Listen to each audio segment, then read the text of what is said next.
Hello friends, welcome to जय Hind study. जय Hind study में आपका स्वागत है। आज की क्लास में हम स्टार्ट करेंगे साइंस के मोस्ट इम्पॉर्टेंट क्वेश्चन जो कि हर एग्ज़ाम में अक्सर पूछे जाते हैं। तो चलिए दोस्तों स्टार्ट करते हैं। पहला क्वेश्चन है, इसमें हम हर एक क्वेश्चन में 5 सेकेंड का समय देंगे, आपको अपने मन में आंसर सोचना है। पहला क्वेश्चन है, जीव विज्ञान शब्द का प्रयोग सबसे पहले किसने किया था? जीव विज्ञान शब्द का प्रयोग सबसे पहले किसने किया था? ऑप्शन आपके सामने हैं, इनमें से आपको चूज करके बताना है। पहला ऑप्शन है अरस्तु, दूसरा है पुरकिंजे, तीसरा है वान मोल और चौथा लेमार्क और ट्रिनिवेरस। तो इसका करेक्ट आंसर हो जाएगा ऑप्शन नंबर 4 यानी लेमार्क तथा ट्रिविरेनस ने किया था। यानी जीव विज्ञान शब्द का प्रयोग सबसे पहले किसने किया था? तो लेमार्क और ट्रिविरेनस ने किया था। तो इसका सही आंसर हो जाएगा ऑप्शन नंबर 4। नेक्स्ट क्वेश्चन है, जीव विज्ञान के जनक फादर ऑफ बायोलॉजी के नाम से जाने जाते हैं? अरस्तु, डार्विन, लेमार्क और पुरकिंजे। तो इसका सही आंसर हो जाएगा ऑप्शन नंबर 1 यानी अरस्तु। ठीक है, तो अरस्तु जो है जीव विज्ञान के जनक के रूप में जाने जाते हैं। ठीक है, इनको फादर ऑफ बायोलॉजी कहा जाता है। नेक्स्ट क्वेश्चन है, जंतु विज्ञान के जनक किसे कहते हैं? डार्विन, लेमार्क, अरस्तु और थियोफ्रेस्टस। तो दोस्तों जंतु विज्ञान या जूलॉजी, जो जूलॉजी है, जूलॉजी के जनक भी अरस्तु कहलाते हैं। ठीक है, तो इसका भी जो जूलॉजी है, जूलॉजी का जनक भी अरस्तु कहलाते हैं, इसलिए इसका भी आंसर जो है अरस्तु हो जाएगा। ठीक है, तो ऑप्शन नंबर सी जो है इसका सही आंसर हो जाएगा। नेक्स्ट क्वेश्चन है, वनस्पति शास्त्र का जनक कौन है? तो वनस्पति शास्त्र का जनक जो है ये थियोफ्रेस्टस कहलाते हैं। ठीक है, तो इसका सही आंसर हो जाएगा ऑप्शन नंबर 1 यानी थियोफ्रेस्टस। ठीक है, नेक्स्ट क्वेश्चन है, चिकित्सा शास्त्र का जनक किसे कहा जाता है? अरस्तु, थियोफ्रेस्टस, हिप्पोक्रेट्स और गैलन। तो इसका सही आंसर हो जाएगा ऑप्शन नंबर 3 यानी हिप्पोक्रेट्स। हिप्पोक्रेट्स जो है चिकित्सा शास्त्र के जनक कहलाते हैं, और ये जो है जब भी चिकित्सक बनाया जाता है तो चिकित्सक को सबसे पहले हिप्पोक्रेट्स का शपथ दिलाई जाती है, इसके बाद ही चिकित्सक बनाया जाता है। तो इसका आंसर हो जाएगा हिप्पोक्रेट्स। नेक्स्ट क्वेश्चन है, बॉटनी शब्द की उत्पत्ति किस भाषा के शब्द से हुई है? फ्रेंच, लैटिन, पुर्तगाली, ग्रीक। तो इसका सही आंसर हो जाएगा ऑप्शन नंबर 4 यानी ग्रीक। ठीक है, तो ग्रीक शब्द से बॉटनी शब्द की उत्पत्ति हुई है। ठीक है, बॉटनी के अंतर्गत वनस्पति विज्ञान का अध्ययन किया जाता है। नेक्स्ट क्वेश्चन है, हिस्टोरिया प्लांटेरम पुस्तक के लेखक कौन है? तो हिस्टोरिया प्लांटेरम पुस्तक के लेखक 4 ऑप्शन आपके सामने हैं, चूज करके बताइए। तो इसका सही आंसर हो जाएगा ऑप्शन नंबर 2 यानी थियोफ्रेस्टस। जो थियोफ्रेस्टस हैं हिस्टोरिया प्लांटेरम नामक पुस्तक लिखी थी, और थियोफ्रेस्टस को वनस्पति विज्ञान का जनक भी कहा जाता है। ठीक है, नेक्स्ट क्वेश्चन है, हिस्टोरिया एनिमिलिया पुस्तक किसने लिखा था? तो हिस्टोरिया एनिमिलियम पुस्तक के लिए ऑप्शन दिए हैं अरस्तु, डार्विन, लेमार्क और थियोफ्रेस्टस। तो देखिए दोस्तों, अगर हम हिस्टोरिया एनामेलिया की बात करते हैं, एनामेलियम की बात करते हैं, तो ये जो है अरस्तु ने लिखा था। और अगर हम प्लांटेरम की बात करते हैं, हिस्टोरिया प्लांटेरम की बात करते हैं, तो इसको थियोफ्रेस्टस ने लिखा था। तो इसका ऑप्शन नंबर ए सही आंसर हो जाएगा। ठीक है, नेक्स्ट क्वेश्चन है, चिकित्सा शास्त्र के विद्यार्थियों को किसकी शपथ दिलाई जाती है? तो देखिए, हमने अभी पिछले क्वेश्चन में ही डिस्कस किया है कि चिकित्सा शास्त्र के अंतर्गत विद्यार्थियों को हिपोक्रेट्स जो हैं इनकी शपथ दिलाई जाती है। ठीक है, तो इसका ऑप्शन नंबर 4 सही आंसर हो जाएगा। ठीक है, नेक्स्ट क्वेश्चन है, वह विज्ञान जिसका संबंध जीवधारियों के अध्ययन से होता है क्या कहलाता है? तो यह एकदम इजी क्वेश्चन है, इसका सही आंसर हो जाएगा जीव विज्ञान। क्या हो जाएगा? जीव विज्ञान। ठीक है, नेक्स्ट क्वेश्चन है, फाइकोलॉजी में किसका अध्ययन किया जाता है? तो देखिए, फाइकोलॉजी की जब हम बात करते हैं तब हम फाइकोलॉजी के अंतर्गत शैवाल का अध्ययन करते हैं। ठीक है, और अगर हम फुंगी या कवक की बात करें तो कवक के अंतर्गत इस कवक का अध्ययन जो है वह माइकोलॉजी कहलाता है। ठीक है, तो इसका सही आंसर हो जाएगा ऑप्शन नंबर फर्स्ट यानी शैवाल। ठीक है, तो कवक के अंतर्गत हम शैवालों का अध्ययन करते हैं, सॉरी फाइकोलॉजी के अंतर्गत शैवालों का अध्ययन करते हैं। और अगर हम इकोलॉजी की बात करें तो पारिस्थितिक तंत्र का अध्ययन इकोलॉजी के अंतर्गत करते हैं। ठीक है, और अगर हम वायरस की बात करें, विषाणु की बात करें, तो वायरोलॉजी के अंतर्गत हम वायरस का अध्ययन करते हैं। ठीक है, नेक्स्ट क्वेश्चन है, पर्यावरण का अध्ययन जीव विज्ञान की किस शाखा के अंतर्गत किया जाता है? तो जो पर्यावरण है, पर्यावरण का अध्ययन पारिस्थितिकी के अंतर्गत किया जाता है। और अगर हम कारिकी की बात करें तो कारिकी में जीवों के शरीर के अंदर के जो फंक्शंस हैं, फंक्शंस का अध्ययन किया जाता है कारिकी के अंतर्गत। आनुवंशिकी की बात करें तो पीढ़ी दर पीढ़ी जो चीज़ें पीढ़ी दर पीढ़ी जीवों में ट्रांसफ़र होती हैं, जैसे आरएनए हो गया, डीएनए हो गया, इन चीज़ों का अध्ययन हम आनुवंशिकी के अंतर्गत करते हैं। ठीक है, इसके बाद अगर हम वर्गीकी की बात करें तो वर्गीकी को इंग्लिश में क्लासिफिकेशन कहते हैं, और क्लासिफिकेशन के अंतर्गत हम पौधों को और जीवों को अलग अलग क्लासीफाई करते हैं और इसके अंतर्गत अलग अलग बांट करके और उनकी पहचान करते हैं, जिसको हम आइडेंटिफिकेशन कहते हैं, और उनका नामकरण करते हैं, जिसको हम नोमेनक्लेचर कहते हैं। ठीक है, तो नेक्स्ट क्वेश्चन है, पर्यावरण का अध्ययन फूलों के संवर्धन के विज्ञान को क्या कहा जाता है?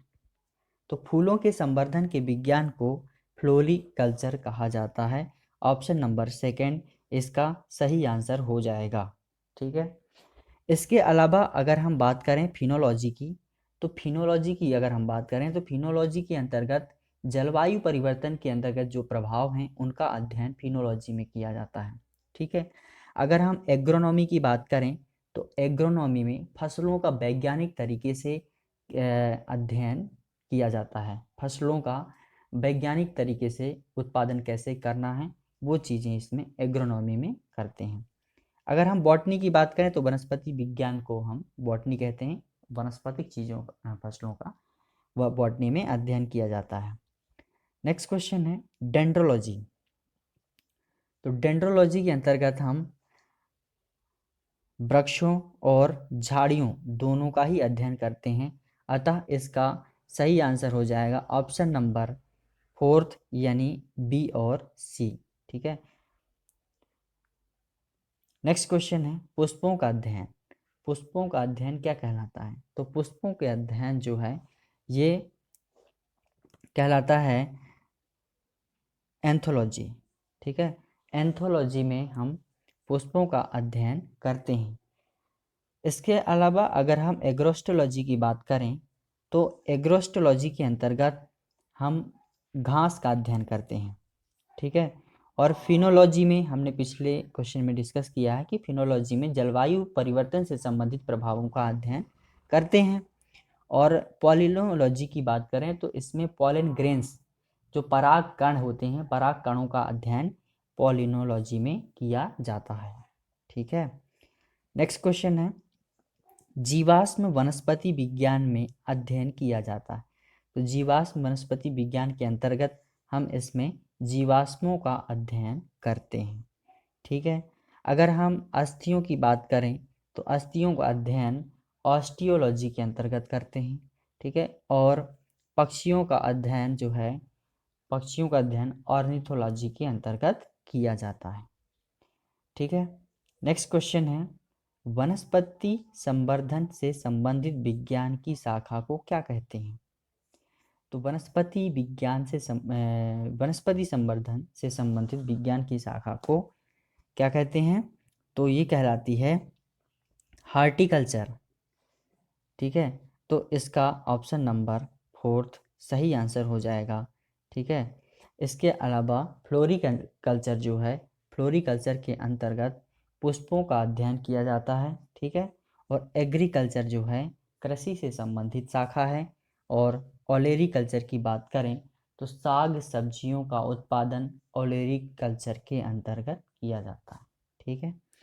नेक्स्ट क्वेश्चन है, जीवों एवं वातावरण की अंतर अभिक्रिया से संबंधित जीव विज्ञान की शाखा क्या कहलाती है? ठीक है। तो इसका सही आंसर हो जाएगा ऑप्शन नंबर बी, यानी कि पारिस्थितिकी। ठीक है। पारिस्थितिकी के अंतर्गत जीवों एवं वातावरण की अंतर अभिक्रिया से संबंधित जो जीव विज्ञान की शाखा कहलाती है। ठीक है। और पादप भूगोल की बात करें तो पादप भूगोल में पौधों से संबंधित जो भी भूगोल है, ठीक है, उसको हम जियो प्लांटेरी कहते हैं, प्लांटेनम, जियो प्लांटेनम। और इसके अलावा हम कारिकी की बात करें तो हमने अभी पिछले क्वेश्चन में ही डिस्कस किया था कि कारिकी को हम शरीर के अंदर के जो भी फंक्शंस हैं उनका अध्ययन करते हैं। आनुवंशिकी की बात करें तो आरएनए डीएनए जो कि पीढ़ी दर पीढ़ी जीवों में ट्रांसफ़र होता है, उसका अध्ययन आनुवंशिकी के अंतर्गत करते हैं। नेक्स्ट क्वेश्चन है, वनस्पति विज्ञान की वह शाखा जिसमें शैवालों का अध्ययन किया जाता है क्या कहलाता है? तो शैवालों का अध्ययन जो है किस में करते हैं? तो फाइकोलॉजी में हम शैवालों का अध्ययन करते हैं। ठीक है। फाइकोलॉजी इसका सही आंसर हो जाएगा। इसके अलावा अगर हम बात करें सूक्ष्म जैविक की तो सूक्ष्म जैविक में माइक्रोबायोलॉजी जो है इसको हम कहते हैं। और सूक्ष्म जीवों का अध्ययन हम माइक्रोबायोलॉजी में करते हैं। इसके अलावा वर्गीकी तो हमने अभी डिस्कस कर ही लिया है। नेक्स्ट क्वेश्चन है सिल्वीकल्चर।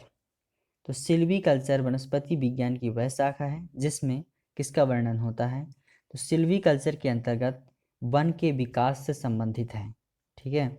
वनों का संवर्धन और विकास करना ही सिल्वीकल्चर के अंतर्गत आता है। ठीक है। और नेक्स्ट क्वेश्चन है स्पर्मोलॉजी यानी किसका अध्ययन होता है? तो स्पर्मोलॉजी जो है ये बीजों का अध्ययन स्पर्मोलॉजी कहलाता है। तो इसका ऑप्शन नंबर ए सही आंसर हो जाएगा। और अगर हम पॉलन ग्रेन्स की बात करें परागकण की तो परागकणों का अध्ययन हम किस में करते हैं? पॉलिनोलॉजी में करते हैं। और फलों का अध्ययन पोमोलॉजी में करते हैं। ठीक है। फलों का अध्ययन पोमोलॉजी में करते हैं। नेक्स्ट क्वेश्चन है एग्रोस्टोलॉजी में किसका अध्ययन किया जाता है? तो एग्रोस्टोलॉजी जो है इसके अंतर्गत हम घासों का अध्ययन करते हैं। ठीक है। तो इसका ऑप्शन नंबर सी सही आंसर हो जाएगा। घासों का अध्ययन जो है एग्रोस्टोलॉजी के अंतर्गत किया जाता है। और फसलों का अध्ययन जो है एग्रोनॉमी के अंतर्गत फसलों का अध्ययन किया जाता है। और पोमोलॉजी के अंतर्गत फलों का अध्ययन किया जाता है। ठीक है। नेक्स्ट क्वेश्चन है फीडोलॉजी। फीडोलॉजी नहीं, एक्चुअली ये पीडोलॉजी है। तो पेडोलॉजी के अंतर्गत हम भूमि का अध्ययन करते हैं। तो इसका ऑप्शन नंबर बी सही आंसर हो जाएगा। ठीक है।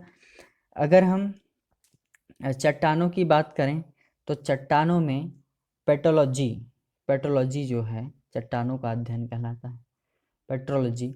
और प्रदूषण का अध्ययन तो इकोलॉजी के अंतर्गत किया जाता है, पर्यावरण प्रदूषण। नेक्स्ट क्वेश्चन है आनुवांशिकता एवं विभिन्नता के बारे में जानकारी देने वाली वनस्पति विज्ञान की शाखा को क्या कहते हैं? तो आनुवांशिकता के अंतर्गत जो भी जानकारी देती है उसको हम आनुवंशिकी कहते हैं, ठीक है। और अगर हम सेरीकल्चर की बात करें तो रेशम कीट विज्ञान को हम सेरीकल्चर कहते हैं, या इसके अंतर्गत रेशम कीटों का पालन किया जाता है, ठीक है। नेक्स्ट क्वेश्चन है, आनुवंशिकता एवं भिन्नता के बारे में तो हो ही हो गया। पौधों को नाम देने वाला विज्ञान क्या कहलाता है? तो देखिए दोस्तों, पौधों को नाम देने वाला जो विज्ञान है वो वर्गीकी के अंतर्गत आता है, तो इसका ऑप्शन नंबर 4 सही आंसर हो जाएगा। और अगर हम इसकी वर्गीकी की बात करें तो इसमें हम क्लासिफिकेशन करते हैं, पौधों और जीवों का क्लासिफिकेशन करते हैं। क्लासिफिकेशन करने के बाद हम उनका आइडेंटिफिकेशन करते हैं और उसके बाद उसमें नामकरण करते हैं, जिसको हम नॉमेनक्लेचर कहते हैं, ठीक है। तो वर्गीकी के अंतर्गत ये तीनों चीज़ें आ जाती हैं, यानी कि वर्गीकरण, पहचान और नामकरण, ठीक है। क्लासिफिकेशन और नॉमेनक्लेचर, आइडेंटिफिकेशन और नॉमेनक्लेचर, ये तीनों चीज़ें आ जाती हैं। नेक्स्ट क्वेश्चन है, फलों का अध्ययन कहलाता है? तो जो फलों का अध्ययन है वह पोमोलॉजी के अंतर्गत आता है, ठीक है। तो ये इसका सही आंसर हो जाएगा ऑप्शन नंबर 4 पोमोलॉजी, ठीक है। और अगर हम पेडोलॉजी की बात करें तो भूमि का अध्ययन पेडोलॉजी कहलाता है। एंथोलॉजी की बात करें तो पुष्पों का अध्ययन एंथोलॉजी कहलाता है। स्पर्मोलॉजी की बात करें तो बीजों का अध्ययन स्पर्मोलॉजी कहलाता है। पॉलिन ग्रेन्स का अध्ययन यानी पराग कणों का अध्ययन क्या कहलाता है? तो पराग कणों का अध्ययन जो है यह इसका ऑप्शन नंबर बी सही आंसर हो जाएगा, यानी कि पॉलिनोलॉजी जो है इसका सही आंसर हो जाएगा। और पोमोलॉजी में फलों का अध्ययन किया जाता है, ठीक है। फाइकोलॉजी में शैवालों का अध्ययन किया जाता है और माइकोलॉजी में कवक का अध्ययन किया जाता है, ठीक है। नेक्स्ट क्वेश्चन है, संसार में पौधों के वितरण को का अध्ययन क्या कहलाता है? ठीक है, तो इसका ऑप्शन नंबर फर्स्ट सही आंसर हो जाएगा, यानी कि फाइटोजियोग्राफी। फाइटोजियोग्राफी के अंतर्गत संसार में पौधों के वितरण का अध्ययन किया जाता है, ठीक है। और अगर हम एक्सोबायोलॉजी की बात करें तो एक्सोबायोलॉजी से संबंधित जो विज्ञान है, यानी कि बाहरी दुनिया या अंतरिक्ष की बात करें तो अंतरिक्ष के अंतर्गत जो भी जीवों का अध्ययन किया जाता है वो कहलाता है एक्सोबायोलॉजी, ठीक है। और नेक्स्ट क्वेश्चन है, इसके अलावा साग सब्जी उत्पन्न करने वाले पौधों का अध्ययन क्या कहलाता है? तो साग सब्जी वाले पौधों का अध्ययन जो है इसका ऑप्शन नंबर ए सही आंसर हो जाएगा, यानी ऑलेरी कल्चर, ठीक है। ऑलेरी कल्चर के अंतर्गत साग सब्जी उत्पन्न करने वाले पौधों का अध्ययन किया जाता है। सेरीकल्चर के अंतर्गत रेशम कीट का अध्ययन किया जाता है, ठीक है। और सिल्वी कल्चर के अंतर्गत वनों का संवर्धन किया जाता है, वनों के अंतर्गत पेड़ पौधों के विकास से संबंधित इसमें अध्ययन किया जाता है। और पीसी कल्चर की बात करें तो मछली पालन से संबंधित है, ठीक है। नेक्स्ट क्वेश्चन है, वार्षिक वलय यानी कि एनुअल रिंग्स का अध्ययन क्या कहलाता है? तो वार्षिक वलय जैसे पौधों में वार्षिक वलय होते हैं, हर एक साल में वलय के रूप में बनता है, ठीक है। तो जैसे कि ये इस तरह वलय बनते हैं, रिंग्स, हर एक पौधे में हर साल इस तरह से रिंग्स बन जाते हैं, इनको बोलते हैं वार्षिक वलय, ठीक है। तो वार्षिक वलय के आधार पर हम पौधों की उम्र का भी पता लगाते हैं, ठीक है। तो इनको बोलते हैं एनुअल रिंग्स। तो इस वार्षिक वलयों का जो अध्ययन है वो कहलाता है डेंड्रोक्रोनोलॉजी, ठीक है। तो इसका ऑप्शन नंबर बी सही आंसर हो जाएगा, ठीक है। और अगर हम एग्रोनॉमी की बात करें तो फसलों का वैज्ञानिक तरीके से उत्पादन करना एग्रोनॉमी कहलाता है। हार्टिकल्चर की बात करें तो बागवानी फसलों का उत्पादन हार्टिकल्चर कहलाता है, ठीक है। और डेंड्रोलॉजी की बात करें तो वृक्षों एवं झाड़ियों का उत्पादन जो है क्या कहलाता है? डेंड्रोलॉजी कहलाता है, ठीक है। तो इसका हो जाएगा ऑप्शन नंबर बी सही आंसर। नेक्स्ट क्वेश्चन है, पादप विज्ञान की शाखा कवक शास्त्र में किसका अध्ययन किया जाता है? कवक शास्त्र की जब हम बात करते हैं तो इसका आंसर हो जाएगा ऑप्शन नंबर ए, यानी कि फफूंद, ठीक है। फफूंद या फूंगी जो है कवक शास्त्र के अंतर्गत आता है। और हाँ, इसके अलावा अगला क्वेश्चन है, एग्रो फॉरेस्ट्री क्या है? तो एग्रो फॉरेस्ट्री के अंतर्गत ऑप्शन आपके सामने है, तो इसका सही आंसर हो जाएगा कृषि के साथ साथ उसी भूमि पर काष्ठीय वृक्ष लगाना क्या कहलाता है? एग्रो फॉरेस्ट्री, यानी कि साथ में खेती के साथ साथ उसमें क्या करना, वृक्ष जो 12 मासी वृक्ष हैं उनको लगाना कहलाता है एग्रो फॉरेस्ट्री। तो इसका हो जाएगा ऑप्शन नंबर सी सही आंसर। अगला क्वेश्चन है, वृक्ष संवर्धन किसका अध्ययन कहलाता है? तो वृक्षों का जो संवर्धन है ये किसके अंतर्गत आता है? इसका हो जाएगा ऑप्शन नंबर ए, वृक्षों एवं वनस्पति की खेती। ठीक है, वृक्ष संवर्धन कहलाता है। नेक्स्ट क्वेश्चन है, सजावटी वृक्ष तथा झाड़ियों में संवर्धन से संबंधित अध्ययन कहलाता है। तो सजावटी वृक्ष और झाड़ियाँ, ठीक है, किसके अंतर्गत हम इसमें लेंगे? तो इसका हो जाएगा ऑप्शन नंबर सी, आर्बोरिकल्चर। तो आर्बोरिकल्चर के अंतर्गत सजावटी वृक्ष तथा झाड़ियों का अध्ययन किया जाता है। और एग्रोनॉमी में वैज्ञानिक तरीके से फसलों का उत्पादन किया जाता है। ठीक है, और ऑलरिकल्चर की बात करें तो इसमें साग सब्जियों का उत्पादन किया जाता है। और सिल्वीकल्चर की बात करें तो इसमें वनों के विकास से संबंधित अध्ययन किया जाता है। नेक्स्ट क्वेश्चन है, पौधों की आंतरिक संरचना का अध्ययन किस में किया जाता है? तो जब भी हम आंतरिक संरचना की बात करते हैं तो इसका ऑप्शन नंबर सी सही आंसर हो जाएगा, यानी शारीरिकी, है ना। पौधों के अंदर शरीर में जो भी अध्ययन किया जाता है वो शारीरिकी के अंतर्गत आता है। ठीक है, तो और आकारिकी की बात करें तो आकारिकी में पौधों के साइज से संबंधित अध्ययन किया जाता है। ठीक है, और वर्गीकी में क्लासिफिकेशन किया जाता है। ठीक है, तो इस तरह से इसका आंसर हो जाएगा ऑप्शन नंबर सी, शारीरिकी। नेक्स्ट है, जीव द्रव्य के पृथक्करण एवं संयोजन से संबंधित वनस्पति विज्ञान की शाखा क्या कहलाती है? तो जीव द्रव्य की जब हम बात करते हैं तो इसका आंसर हो जाएगा ऑप्शन नंबर सी, यानी टिश्यू कल्चर। ठीक है, तो टिश्यू कल्चर के अंतर्गत जीव द्रव्य के पृथक्करण एवं संयोजन से संबंधित अध्ययन किया जाता है। और एग्रीकल्चर की बात करें तो ये क्या है, कृषि से संबंधित है। ठीक है, हार्टिकल्चर बागवानी फसलों से संबंधित है। और एक्वाकल्चर की जब हम बात करते हैं तो जो एक्वाकल्चर है वो जलीय पौधों के अध्ययन से संबंधित है। ठीक है, नेक्स्ट क्वेश्चन है, निम्नलिखित में से कौन सा एक सुमेलित नहीं है? तो जो जिसमें सुमेलित नहीं है उसमें से छांट करके बताना है। तो इसका सही आंसर हो जाएगा ऑप्शन नंबर सी, यानी कि सब्जियों की खेती, हॉर्टिकल्चर। ये क्या है, गलत है।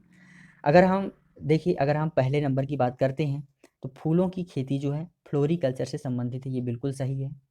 और फसलों की खेती एग्रोनॉमी कहलाती है, ये भी बिल्कुल सही है। और फलों की खेती जो है पोमोलॉजी कहलाती है, ये भी बिल्कुल सही है। जबकि अगर हम बात करें सब्जियों की खेती तो साग सब्जी का उत्पादन क्या कहलाता है? साग सब्जी का उत्पादन और ऑलेरिकल्चर कहलाता है। ठीक है, जबकि यहाँ पे लिखा हुआ है हार्टिकल्चर, इसलिए ये बिल्कुल गलत है। ठीक है, नेक्स्ट क्वेश्चन है, जीव विज्ञान शब्द का प्रयोग सबसे पहले किसने किया था? जीव विज्ञान शब्द का प्रयोग सबसे पहले, इसका ऑप्शन नंबर फोर्थ सही आंसर हो जाएगा, लैमार्क और ट्रिविरेनिस ने किया था। ठीक है, और अगर हम जीव विज्ञान के जनक की बात करें तो जनक जो हैं ये अरस्तु कहलाते हैं। ठीक है, लेकिन जीव विज्ञान शब्द का प्रयोग लैमार्क और ट्रिवेरेनिस ने किया था। नेक्स्ट क्वेश्चन है, जीव विज्ञान के जनक फादर ऑफ बायोलॉजी के नाम से तो हमने पिछले क्वेश्चन में ही डिस्कस किया है। इसका हो जाएगा ऑप्शन नंबर ए, यानी अरस्तु। ठीक है, तो अरस्तु को फादर ऑफ बायोलॉजी कहा जाता है। नेक्स्ट क्वेश्चन है, जंतु विज्ञान इन जूलॉजी का जनक किसे कहा जाता है? ठीक है, तो जूलॉजी का जो जनक है इसको भी अरस्तु को कहा जाता है। इसका भी ऑप्शन नंबर सी, अरस्तु सही आंसर हो जाएगा। ठीक है, तो इस तरह से दोस्तों आज की क्लास यहीं तक रहेगी। ठीक है, थैंक यू सो मच।